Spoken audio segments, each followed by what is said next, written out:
What is happening, guys? Good evening to you. I'm back here slightly belatedly to talk about Captain America Volume 1. I know a couple of you guys were looking forward to this yesterday, which I finished the book, but I had to go to a dinner party. I got drunk. Almost got into a fight with security, but that's not what we're talking about, guys. It was a great night. I had actually a great night, a lot of champagne and food. So we'll just leave it at that, guys. Hope everybody's doing all right. I am doing spectacular. I'm already in like halfway done with Volume 2, guys. I think I'll have Volume 2's of Captain America ready by tomorrow if I have time. We'll see. But again, we're not talking about any of that. We're talking about, hopefully you guys can see this. I'm in this angle here rather than the light. Literally my bookcase of epics right here is, I think, covering the light here, so it's bad. I'm gonna probably have to move back here, guys. All right, so please forgive me if this is annoying to you guys, you know, whatever. All right, let's talk about this Captain America Volume 1, guys, covering the first few years of Captain America's appearances, 1963 to 1967. Technically 1963 is not Captain America. That's only Strange Tales number 114, in which the Human Torch, Johnny Storm, fought an imposter Captain America. And I was like, why would they include a story that has nothing to do with Steve Rogers' Captain America? In a way, guys, it makes sense once you read it. Apparently, it was a test issue to see if people wanted Captain America in the Silver Age of comics. So they put it out there that there's a Captain America back in society, you know, years after the initial 1950s run, because they did bring Captain America back in the 50s, which proved very unsuccessful. Captain America, the Commie Smasher, and that was just a disaster in and of itself. You know, superheroes were passé. Nobody wanted a superhero, especially Captain America, anymore. World War II is over, blah, blah, blah.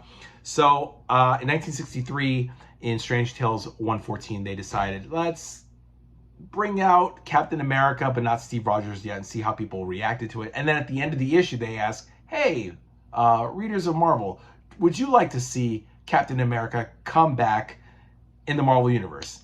And apparently the response was overwhelmingly positive. And then Avengers number 4 came around, which was, the publication date says March of 64. So maybe it was December, maybe November, December of 1963, around that time, right after Strange Tales 114 was published. And the rest is history. We got Steve Rogers, Captain America, back. And that's also featured in here, Avengers number 4 again. So that's 3 times that issue, Avengers number 4, is published in an epic.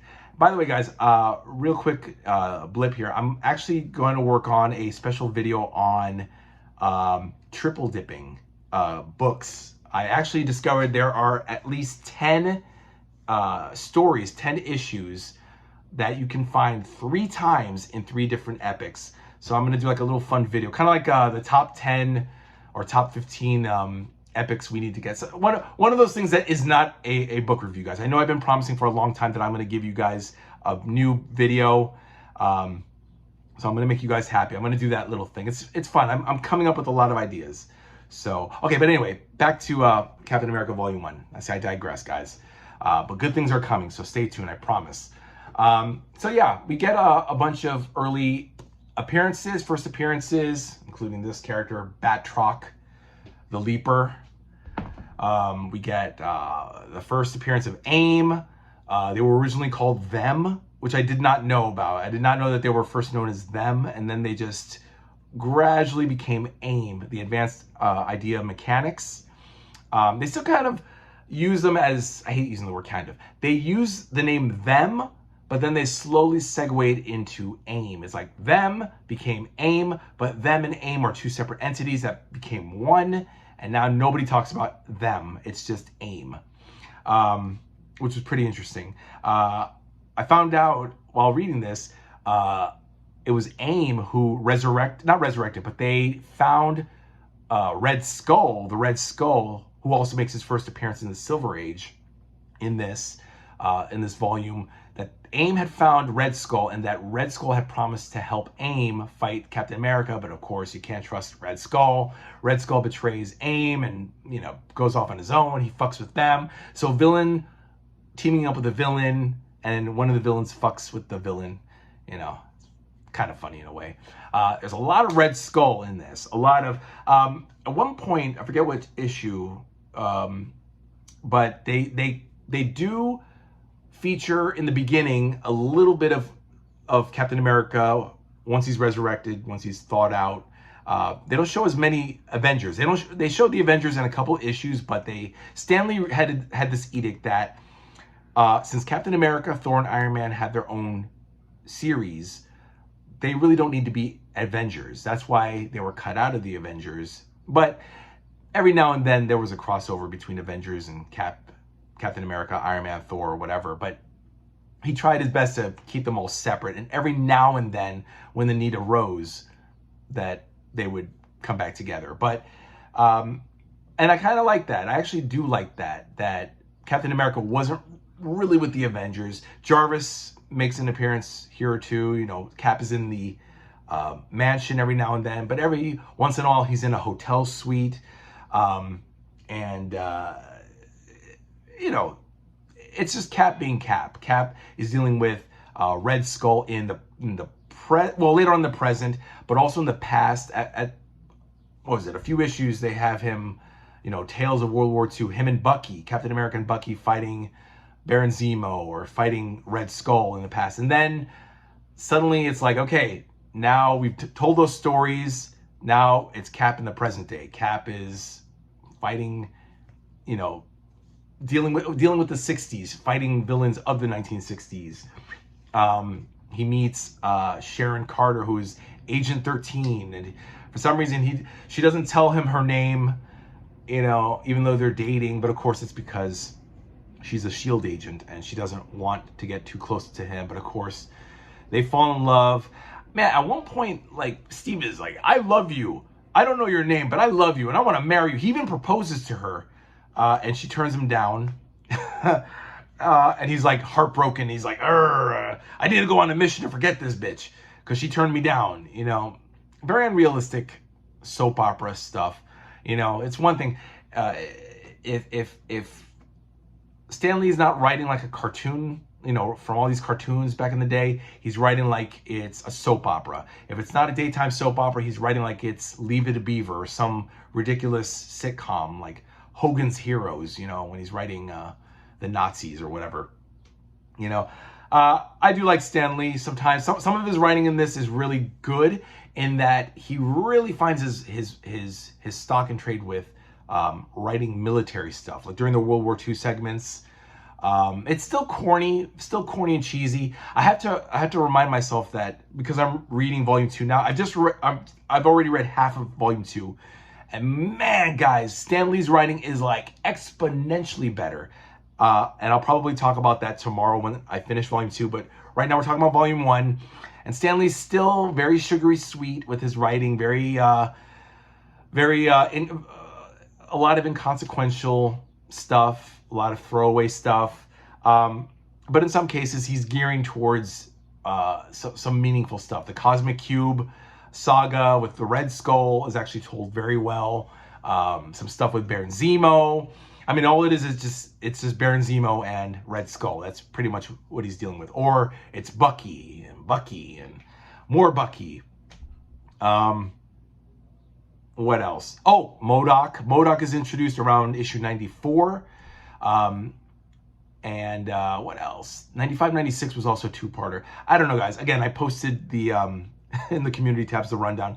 I can't memorize this off the top of my head, but check it out, guys. Volume 1 ends with a bang. I think literally with a bang, and then it just sets the stage, excuse me, for the next volume, which starts with Tales of Suspense 97, 98, 99, and Captain America 100 is a 4-part story dealing with Baron Zemo. But again, I'm going to deal with that, or I'm going to not deal with it. I'm going to talk about it. Fuck, guys. I'm excited. Oh my God, it's so good. Read these books, guys. Read volumes 1, 2, wherever you can get your hands on. Read Captain America. It's good stuff. Obviously, Stan Lee loves Captain America. He loves Spider-Man. He loves Fantastic Four and Captain America. Everything else, I think he doesn't give a fuck about. Maybe Thor. Maybe because he did last long on Thor for a while, but I haven't read Thor yet, so we'll see. Yeah, guys, I give it a thumbs up. Volume 1 has a lot of fun moments, a lot of quirky stuff. There's some appearances by S.H.I.E.L.D. There's a lot of crossing over between Strange Tales and Tales of Suspense without there being any Strange Tales issues. But there's a lot of Nick Fury, and Nick Fury makes his presence known more and more because of, I'd say that Captain America is an unofficial S.H.I.E.L.D. agent, you know? And it's cool. He even gives him, I think, what was it, at the end of issue 92, he gives Cap the S.H.I.E.L.D. Insignia, what do you call it? Like a badge, a S.H.I.E.L.D. badge, which basically says, oh, and it actually answers, if for those of you who may have read the early volumes, I think like volume 1 of Avengers, Cap wrote to Nick Fury saying, hey, you know, I'd like to be an agent of S.H.I.E.L.D. Can you see me and whatever? And Nick Fury never wrote him back, never answered his call, nothing. And I always thought, that's kind of rude. Like, really? This is Captain America we're talking about, Nick Fury. You don't want him as a S.H.I.E.L.D. agent? Well, apparently, if you read Tales of Suspense, they answer that. Stan Lee actually answered it, and it probably would have seemed ill to do it in Avengers. He should rather do it in a Captain America story, and that's what he did here. Mind you, also, Tales of Suspense at this time was a split book with Iron Man. So there was Captain America's stories for 10 pages, and then Iron Man for the remaining 10 pages. Because, you know, the comics were 20 pages, not counting the commercials, the ad pages. It was 20 pages, 10 here, 10 there. And they fit in a lot of stories really nicely and neatly. I was like, okay, it was a drop-down message.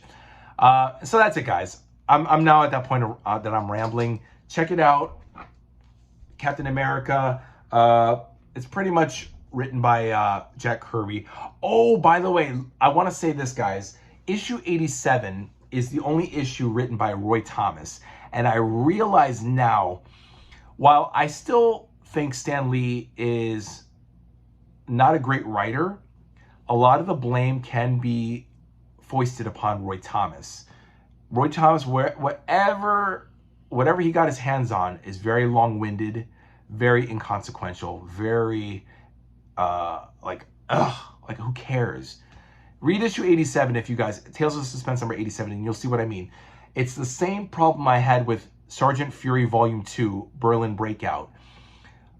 You know, because by then, was it issue 29 of Sergeant Fury? That's when Roy Thomas hopped on. Just from 29 to 36, it was very difficult to read. And I blame Roy Thomas. Roy Thomas is another initially bad writer who got good. You know, he did, you know, the Kree Skrull War and other amazing stories and got better. But his 60s stuff, Roy Thomas and Stan Lee, bad. Blah, vomit. So that's all I'm going to say, guys. I figured it out. It's not just Stan Lee's fault, guys. It's also Roy Thomas's fault. But we'll leave it at that.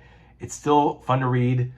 And I'm already reading Volume 2 of Captain America, guys. I'm already halfway done.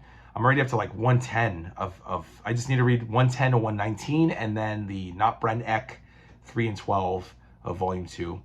And then I'm done, guys. So we're moving along quite swimmingly.